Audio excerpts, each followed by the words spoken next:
Kyiv says Russia has launched an intercontinental ballistic missile in a morning attack on Ukraine.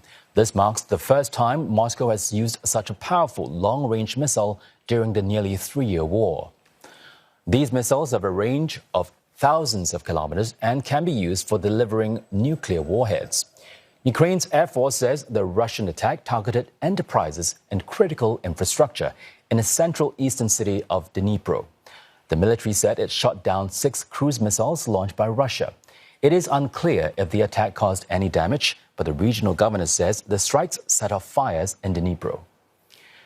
The attacks come after Ukraine used both American and British weapons to strike targets inside Russia for the first time.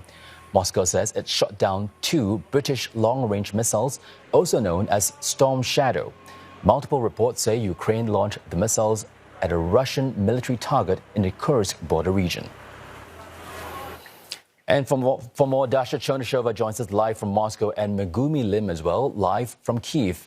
Now, Dasha, no confirmation from Moscow about the ICBM, but what else did the Kremlin say about the latest Ukrainian strikes?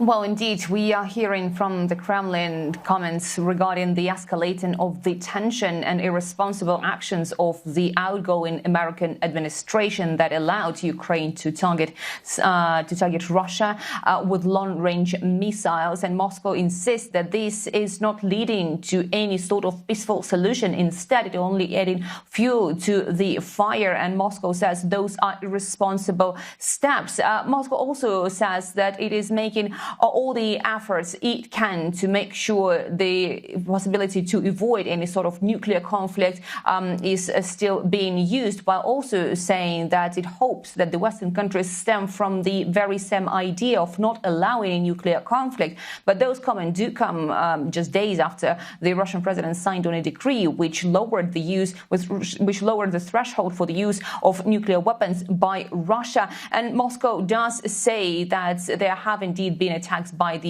U.S. supplied ATACMS. Now we understand 2 Storm Shadows have been also intercepted over the Russian territory. And we are also hearing Moscow officials saying that they will not comment on the use of ICBM, with the Kremlin spokesman Dmitry Peskov saying that it is the prerogative of the Russian Ministry of Defense to comment on that. But still, we have neither denial nor confirmation on that use, although the military analysts say that it would be too expensive to use this type of weaponry, saying that Russia does have other means to target Ukraine.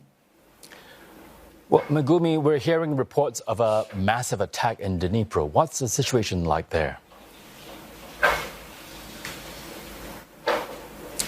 Well, the latest attack has come as tensions have significantly risen between Russia and Ukraine, with all that's happened this week. As you said, the U.S. lifting restrictions on the use of Ukraine's use of American missiles against targets inside Russia, Kyiv wasting no time in using them. And also the latest is that, as Dasha also mentioned, the use of British supplied Storm Shadow missiles into targets inside Russia. And meanwhile, Russia having updated its nuclear doctrine, lowering the threshold for a nuclear strike. So every day we've seen both sides upping the ante in this war. And in this latest missile attack against the central eastern Ukrainian city of Dnipro, we've seen reportedly the use for the first time an intercontinental ballistic missile. So far, we've not seen any indication that this ICBM was nuclear armed, although it is designed to carry a nuclear warhead. We're also seeing conflicting reports, however, with the Western official telling ABC News that this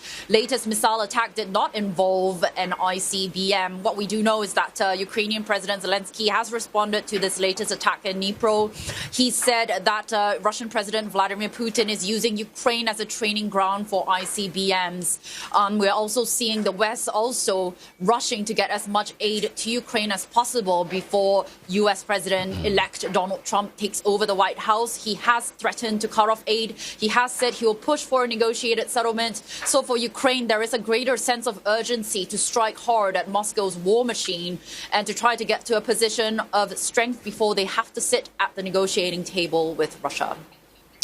Well, thank you so much for your report. Dasha Chernyshova reporting from Moscow, and Megumi Lim joining us from Kyiv.